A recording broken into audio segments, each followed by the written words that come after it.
Before we step into today's story, I want to pause for just a moment and speak directly to you. If you're someone who finds meaning in stories about real relationships, the kind that quietly unfold, the kind that don't rely on dramatic twists but instead reveal something deeper about love, trust, and the subtle ways people change, then you're exactly where you're meant to be. This channel isn't about perfection. It's about truth.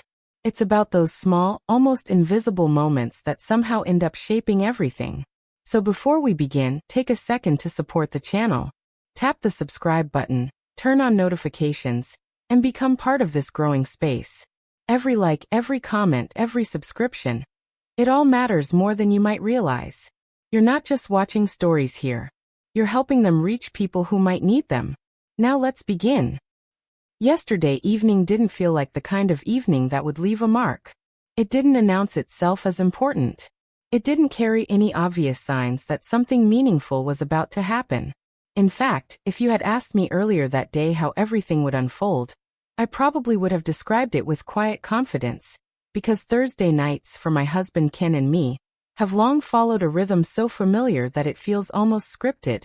Not in a rigid way, not in a forced or planned out sense, but in the way routines gently build over time, layer by layer, until they become part of who you are as a couple. It's strange how that happens. At first, something is just a coincidence. You eat dinner together one Thursday because you're both home early. The next week, you do it again without thinking much of it. Weeks pass. Months. And before you realize it, that simple act becomes something you both silently expect. Something you rely on without ever needing to say it out loud. That's what Thursday nights became for us. Not a grand tradition.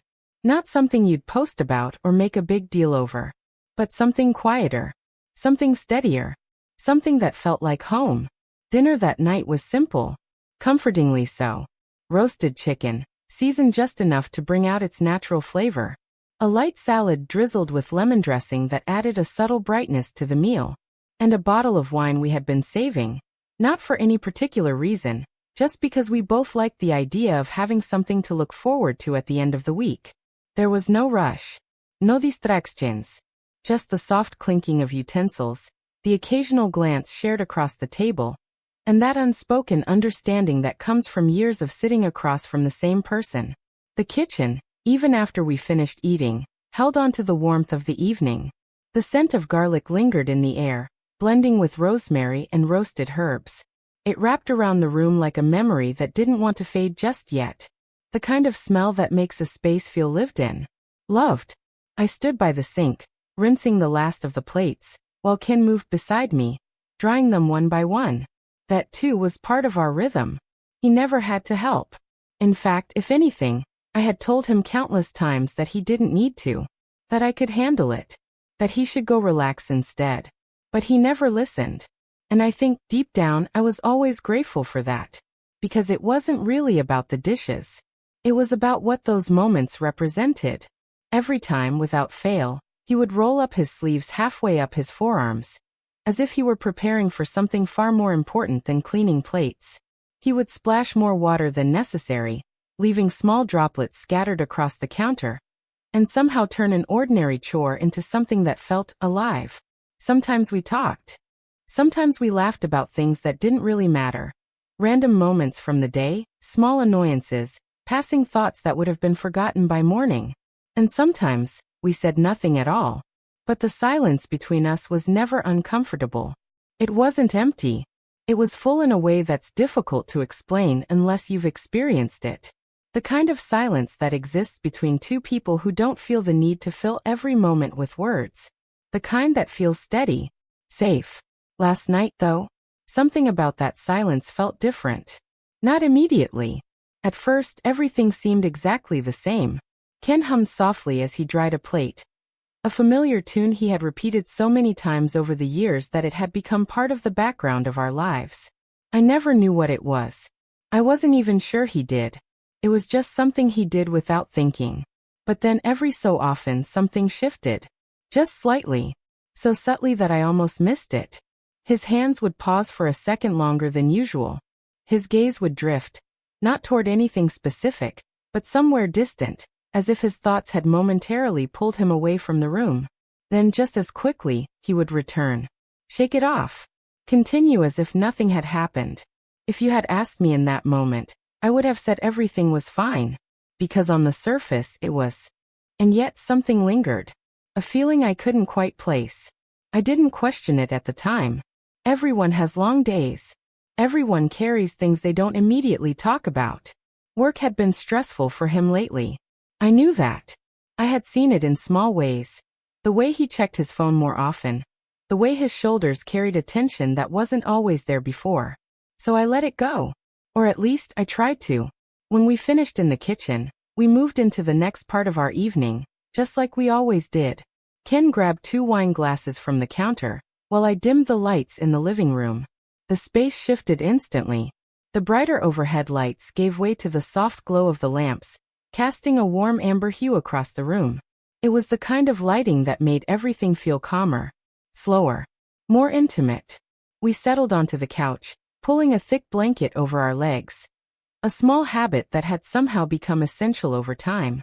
It didn't matter if it wasn't cold. It didn't matter if we didn't really need it. It was just part of the ritual. Ken picked up the remote and scrolled through the streaming menu with the ease of someone who already knew what he was going to choose. And just like always, he landed on our comfort show. Old episodes. Familiar ones. The kind we had watched so many times that we could practically recite the dialogue before the characters even spoke. And yet somehow they still made us laugh. The opening theme filled the room, bright and cheerful, followed by the familiar rhythm of laughter that came with it. For a while, everything felt exactly as it always had. Predictable. Comfortable. Safe. Those evenings had always grounded me in a way I didn't fully appreciate until moments like that. There's something deeply reassuring about knowing what comes next. About sharing a space with someone where nothing feels uncertain. We laughed at the same jokes. At the same moments. Ken, as always, couldn't resist pointing out how I reminded him of a certain overly organized character whenever I started tidying something absent-mindedly. And I, in return, teased him about being a strange mix of sarcasm and awkward charm. It was light, easy, effortless. At times, we would even pause the episode midway. Not because we were bored, but because something in the show reminded us of a memory. A trip we had taken. A moment from years ago. A conversation we had nearly forgotten. Those detours were some of my favorite parts. Because they reminded me that our story existed far beyond what was happening on the screen. But somewhere in the middle of the second episode, something changed. Again, it wasn't dramatic. It didn't interrupt the moment in any obvious way. It was quieter than that. Ken's laughter came just a fraction of a second later than usual. His smile didn't linger as long. And once or twice, I noticed his brow tighten slightly, as if a thought had entered his mind and refused to leave. This time I couldn't ignore it. Because when you've spent years with someone, when you've learned the rhythm of their expressions, the subtle shifts in their mood, you start to notice things that no one else would. Tiny signals, barely visible changes. And in that moment, something about him felt off. The television continued playing. The laughter echoed. But my attention was no longer on the screen. It had shifted entirely to him. I watched him out of the corner of my eye. He was facing forward, but I could tell. He wasn't really watching anymore. He was somewhere else. Lost in something I couldn't see. And then, without warning, he reached over and took my hand. The gesture was gentle, familiar. And yet it caught me off guard. His fingers were cool against my skin. And when I turned toward him, I realized he was already looking at me. Not casually, not absent-mindedly, but directly, fully present. There was something in his eyes. Something deeper than the moment we were in. Something that made my chest tighten just slightly. "Elizabeth," he said quietly. The way he said my name made everything else fade. It wasn't loud. It wasn't urgent. But it carried weight. The kind of weight that makes you sit a little straighter without realizing why. Because in all the years I had known him, he only used that tone when something truly mattered. And then he asked, "Can we talk?" Simple words. Ordinary even. But the moment they left his lips, the entire atmosphere in the room shifted. The laughter from the television suddenly felt distant. Unimportant. Almost intrusive. For a brief second, my mind raced, questions forming faster than I could process them. Had something happened? Was he okay? Had I missed something important? But I pushed those thoughts down as quickly as they came, because panic wouldn't help.